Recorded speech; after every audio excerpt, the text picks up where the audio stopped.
ओम शांति। दादी हृदय मोहिनी जी के जीवन चरित्र, जिसको प्यार से सारे ब्राह्मण परिवार में गुलजार दादी बुलाते हैं।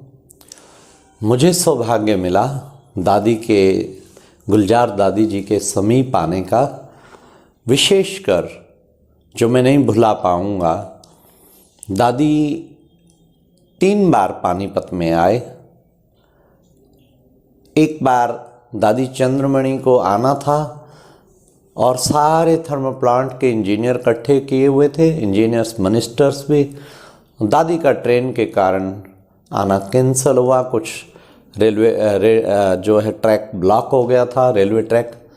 तो हम गुलजार दादी के पास गए, पांडव भवन दिल्ली। हमने कहा दादी ऐसे ऐसे हो गया और ये परसों प्रोग्राम में उनका अचानक ये हुआ है, तो आपको दादी आना। दादी ने सहर्ष स्वीकार किया। आने के बाद फिर हमने बीके क्लास में कहा कि कमाल है, देखो एक बार कहते दादी ने ना नहीं किया। तो दादी का जवाब था, कोई बच्चे रो रहे हैं पीछे, कोई हमारे बाल बच्चे पीछे जो है दुखी हो रहे हैं, जो हमें अगर टाइम है तो हम सहर्ष। एक ही बार नहीं बल्कि इसी तरीके एक और बार भी उन्होंने आना हुआ शामली में। और तीसरी बार जानकी दादी मिस हुए थे, तो उनका स्वास्थ्य बिगड़ गया था और बहुत बड़ी कॉन्फ्रेंस रखी थी, इंजीनियर कॉन्फ्रेंस, साथ साथ में समर्पण समारोह ली क्लासिक पानीपत में। तब भी दादी गुलजार दादी आए थे और हम सबके पास 2 दिन रहे थे, बहुत खुश होकर गए थे। तो ऐसे समीप आने का मौका मिला।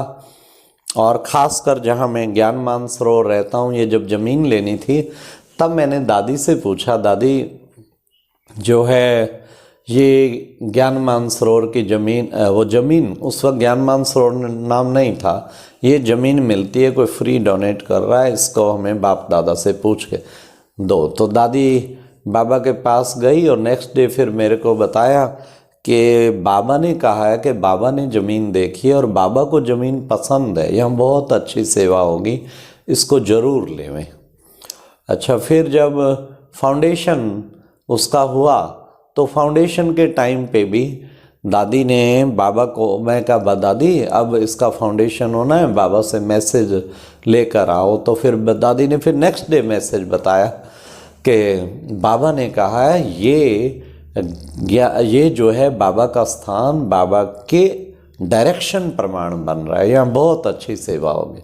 तो बस मेरे को इतनी एनर्जी आ गई जैसे कि भाई हम भगवान के डायरेक्शन प्रमाण काम करना चाहिए। जब बाबा ने कह दिया डायरेक्शन प्रमाण बन रहा है, तो इस तरीके से समझो ये एक वरदान मिला। फिर जब बाबा को नाम भेजा गया, भाई बाबा इसका नाम क्या रखें, तो बाबा ने नाम ज्ञान मानसरोवर इसका सिलेक्ट किया। इस तरह मुझे एक चरित्र और याद आता है दादी का। 3 बहनें पूरे सर्कल में, पूरे सब जोन में। एक बहन को कुछ इविल सोल का इफेक्ट था, तो वो जैसे ही दरवाज़ा खोले अलमारी का गिर जाती थी, बेहोश हो जाती थी। दूसरी बहन का तबीयत ठीक ही नहीं हो रहा था, कितना इलाज करा लिया, समझ ही नहीं आ रही थी, कोई उससे मानसिक परेशानी, डिप्रेशन कुछ।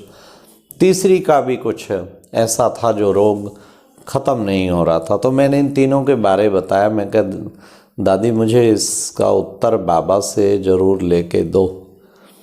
तो दादी को फिर 2 दिन बाद मिला, तो दादी ने कहा जिसका ये है वो तो स्पष्ट है कि विल सोल वाला है, उसका स्थान बदली करो तो उससे ठीक होगा। और दूसरी का बताया कि उसको कहो मधुबन में जो ठीक नहीं हो रही, कि डिप्रेशन और भिन्न भिन्न मानसिक बीमारी, मधुबन में 21 दिन योग करे बाबा के कमरे में। तीसरी का बताया कि ये जो डॉक्टर दिल्ली वाला भी मिला है ना, इसका ही अच्छी तरह से इलाज करे लग के, इससे ठीक होगा। वंडरफुल वंडरफुल, तीनों ही इतने सक्सेसफुल हुए जो काफ़ी वर्षों से जो एक तरह से सफ़र कर रहे थे। क्योंकि पहले को हमने शिफ्ट किया दूर, कहीं 200 किलोमीटर दूर एक सेंटर पे, जबकि बहुत नाराज़ हुई कि इतना दूर पानीपत से, और क्या दादी का तो नाम ले रहे हैं, मेरे को दूर भी। लेकिन बाद में इतना अच्छा रिजल्ट मिला, इतना अच्छा रिजल्ट, आज वहाँ बहुत सेवाएं कर रही, बहुत बड़ा भवन बना दिया। दूसरी बहन भी बाबा के कमरे में आके मधुबन में 21 दिन योग किया, तो सचमुच वो भी वहाँ से काफ़ी ठीक हो गई, उसके बाद कभी नहीं ऐसा देखा। और तीसरी जो डॉक्टर का सही मिला, अच्छी तरह करे उसका इलाज, उसका उसी से ही रोग कटा। उससे पहले 10 डॉक्टरों के पास वो गई, उसके बाद नहीं हुआ। कम से कम मैं समझता हूँ इस बात को 10 साल हो गए होंगे। तो ये एक प्यारे बाबा का वरदान, उनके मुख से इतने अच्छे उत्तर, इतने अच्छे सॉल्यूशन मिलते थे, जो वंडरफुल। एक बार मैं दादी को कहा, दादी आपको देख के, आपको देखते ही बाबा की याद आती है कि बाबा का रथ है, बाबा का रथ है तो बाबा की याद आएगी। तो दादी कहने लगी कि हमें इतना खुशी होती है, मैं कहा दादी कि जैसे भगवान का रथ बना, बाबा को याद। दादी ने कहा हमें भी बहुत अच्छा लगता है, क्योंकि आप सबकी भावना होती है बाबा का रथ है। मेरे को भी फिर ये वाइब्रेशन हमेशा मिलता है, तो मैं भी हमेशा समझती हूँ मेरा है ही नहीं ना, ये बाबा का है, तो उससे मुझे भी बाबा की स्मृति रहती है।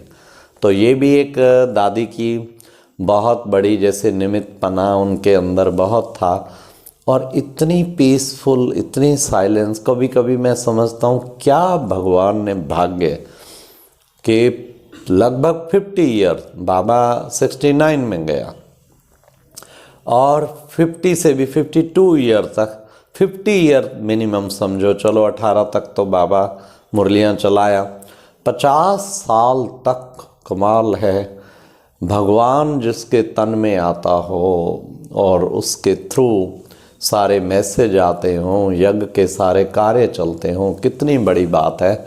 सोचें इससे बड़ा क्या सौभाग्य होगा, कितनी बड़ी सेवा। वो समय भी देखा, एक दिन बाबा शाम को 6 बजे आए और नेक्स्ट डे प्रातः 10 बजे गए, और 16 घंटा ओम शांति भवन में एक बार भी करवट नहीं बदली, एक बार भी ये नहीं चलो वॉशरूम चले जाएं, ये जाएं। तो एक प्रूफ भगवान कैसे इनके द्वारा कार्य कर रहा है। तो ये थी दादी की बहुत बड़ी विशेषता, एकदम साइलेंस में रह के और बाबा का आवाहन करना और बाबा का रथ प्रैक्टिकल बनना। तो ये चीज़ें मैंने उनमें देखी और उनमें पाई, जिससे मुझे सचमुच बहुत कुछ सीखने को मिला। हम सब भी उनको श्रद्धांजलि देते हैं कि उनके जैसे ही गुण धारण करके हम उनके समान बने। और कमाल है, देखो शिव बाबा का रथ, और शिव बाबा का रथ शिवरात्रि वाले दिन ही शिव को अर्पण हो गया। जैसे जानकी दादी की इच्छा थी कि कोई भी मेरे पे खर्चा ना हो, मेरे अंतिम संस्कार पे ना कोई भीड़ हो, ना कुछ हो, वही हुआ। ऐसे गुलजार दादी को भी इच्छा थी कि बिल्कुल कोई दुखी ना हो, बाबा का झंडा भी लहराएं, कोई भी वो ना हो। तो प्रैक्टिकली शिवरात्रि पे हज़ारों सेंटर्स, उन्होंने प्रोग्राम भी रखे हुए थे, सब कुछ थे। मधुबन से डायरेक्शन गया कि बाबा का झंडा जरूर लहराओ, और कोई ऐसी बात नहीं। तो देखो बाबा के उस वक्त कोई दुखी होना भी चाहे तो दुखी हो नहीं सकता। ऐसे टाइम पे शिव बाबा की सच्ची महान आत्मा बाप समान बनी हुई वो शिव बाबा के ऊपर अर्पण हो गई। हम उनको पूरे परिवार की ओर से, पानीपत परिवार की ओर से और सभी की ओर से बहुत बहुत श्रद्धांजलि अर्पित करते हैं। ओम शांति।